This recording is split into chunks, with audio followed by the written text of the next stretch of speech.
උඹ දන්නේ නැත්තම් ගාපු එකක් ඉන්න ඕනේනේ. මට ගාපු එක කවුද කියහන්කෝ නැත්තම් උඹගේ මං උඹගේ ගෙදර උන්ට හරි ගහනවා. පුළුවන් නම් බේරගනින් මගෙන්.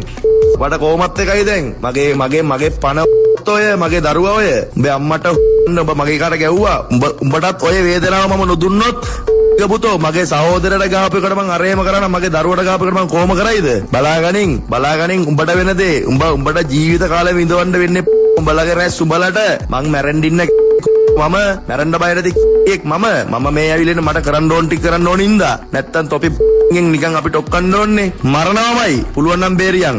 මරණවමයි. ඕන කොට ගියන් මරණවක් වටේ ඉන්න ක්‍රයිම් එකේ ඉන්න වලටත් කියපන් ටිකට කියපන් ඩිවිෂන් එකක ආවින ඉන්නත් කියපන් ඔය ඔක්කොමට ළමයි ගෑනු සහෝදරයෝ ඉන්නවනේ. හොයනවා කොනක ඉඳලා හොයන්න ගත්තපො දැන් උඹලගේ විස්තර හොයන්නේ. හොඳට මතක තියාගනින්. මගේ උඹලා අම්මට බිස්නස් කරනවා කී කොල්ලෝ ගත්ත බරුවට උඹේ අම්මට උඹට කොහෙද මාව පෙරලන්නේ උඹලගේ ආණ්ඩුවට බෑ මාවල්ලන්න පුළුවන් නම් අල්ලගනින්. අම්මට මගේ අල්ලපන්. අල්ලනවා එනකොට තොපි කවුරුත් නෑ බලන්න තෝනේ. උඹ තමයි ජරාව කෑවේ. උඹ තමයි සක්කිලියා. උඹ තමයි එක එක පුංගෙන් මැනික් ටික කාමරේ බලපු උඹ ජරාවරන් තමයි යෝක කරේ.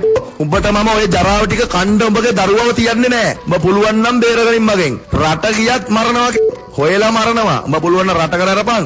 වාහ ටිකක් කර දින රටදිත් මරනවා. එහෙම පුතෝ තෝ මගේ ජාලේ තෝ දන්නේවත් නෑ. මට කරන්න පුළුවන් දේවල් තොපි දන්නෙත් නෑ. තොපි දන්නේ අම්මට තොපි ගාව ඉඳලා රට ගිය මං ගැන විතරනේ. දන්නේ ටිකයි උඹ දැනන් හිටියෙත් ටිකයි ඒ වෙනකොට.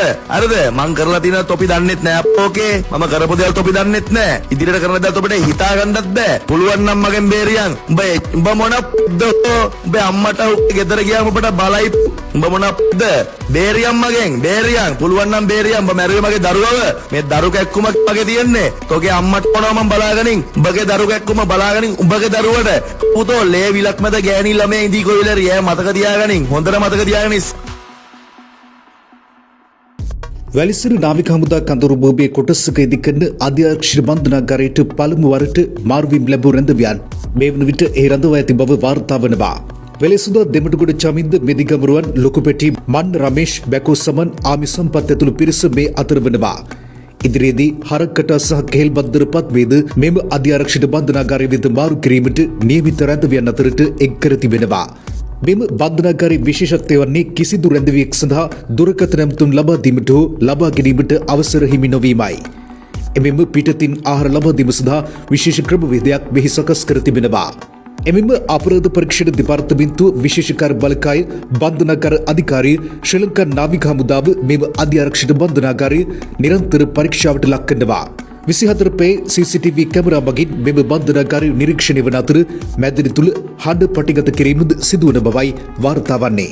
මේ පිරිස බුස් අධ්‍යක්ෂ දේශයේදී නීති විරෝධී කටයුතු රාශියක නිරත වූ අතර මෙම අධ්‍යක්ෂ බන්ධනාගාරයට මාරු කිරීමත් සමග පාතාල ක්‍රියාකාරකම් වල යම් අඩුවීමක් දක්නට ලැබෙනු ඇතැයි බන්ධනාගාර බලධාරීන් විශ්වාස කරනවා.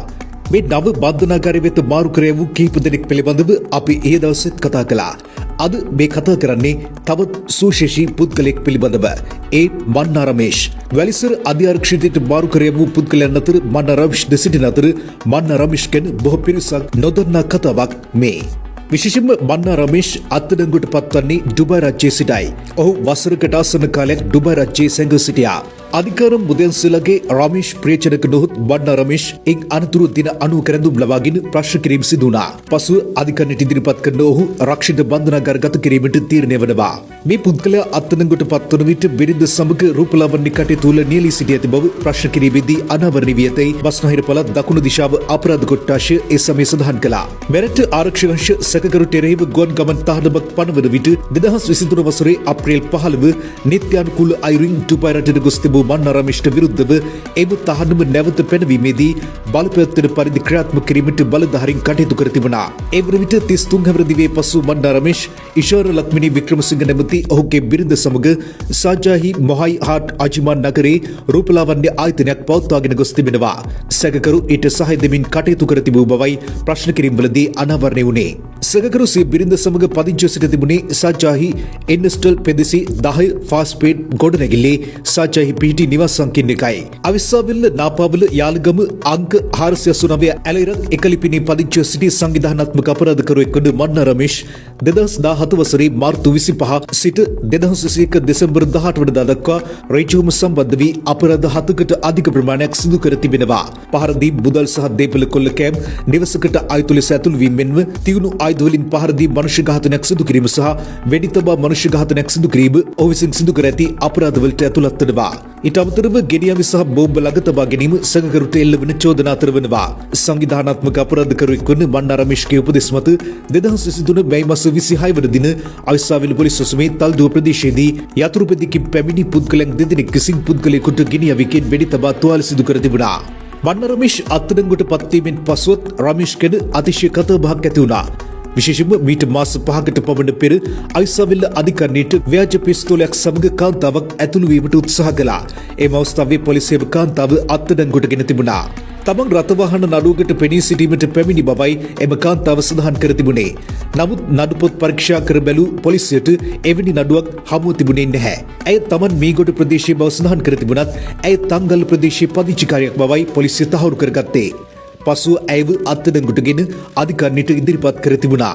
නමුත් සැකකැටයුතු කාරණාව නම් මන්නා රමේෂ්ගේ නඩුවද එදින විභාගයට ගැනීමට නියමිතව තිබීමයි. එනිසා අදාළ තරුණිය සම්බන්ධයෙන් විමර්ශන ආරම්භ කිරීමට විමර්ශකයින් කටයුතු කර තිබුණා. මන්නා රමේෂ්ට ඍජුවම චෝදනා එල්වන තවත් කාරණාවක් වන්නේ ඔහු ප්‍රසිද්ධියේ තර්ජනය කිරීමයි. විශේෂයෙන්ම ආරක්ෂක අංශ නිලධාරියෙකුට ඔහු තර්ජනය කරන ආකාරය දැක්වෙන හඬපට කිහිපයක්ද ඒ සමයේ සමාජ මධ්‍යයේ හුවමාරු වුණා. එසේ ආරක්ෂක අංශ වෙත තර්ජනය කිරීමට ආසන්නතම හේතු වන්නේ මන්නා රමේෂ්ගේ ප්‍රධානතම ගෝලයෙක් පොලිසිය සමග ඇති වූ ගැටුමකදී ඝාතනයට ලක්වීමයි.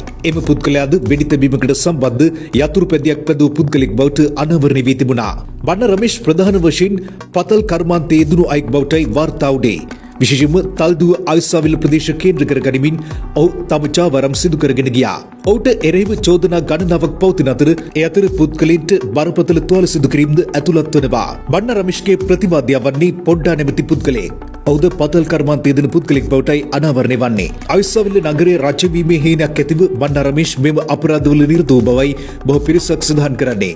නමුත් මන්නා රමේෂ් සඳහන් කරන්නේ තමන්ගේ පතල් වලට පොලිසියෙන් එල්ල වූ බාධා නිසා තමන් මෙම ගැටුම් වලට මැදිහත් වූ බවයි. විශේෂයෙන්ම මන්නා රමේෂ් මින් ඉහත පුද්ගලික ගුවන් විදුලි නාලිකාවකටද අදහස් ප්‍රකාශ කරමින් තමන් සම්බන්ධයෙන් මෙසේ අනාවරණයක් සිදු කර තිබුණා. අවිස්සාවිල්ල OIC මාත් එක්ක පුද්ගලික අමනාපකමක් තියෙනවා. මේ හැම ප්‍රශ්නයකටම මුල අවිස්සාවිල්ල පොලිසිය. නීති විරෝධී පතල් තමයි මුල. 40 කල්ලි කියලා කල්ලියක් තියෙනවා.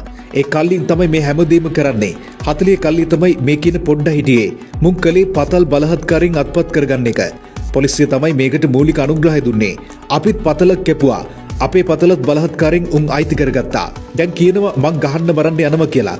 නමුත් මේකේ මුල් කතාව කවුරුත් හොයන්න බලන්නේ නැහැ. මන්නා රමේෂ් එසේ පැවසුවත් පොඩ්ඩා නැමැති පුද්ගලයා පවසන්නේ වෙනස්ම කතාවක්.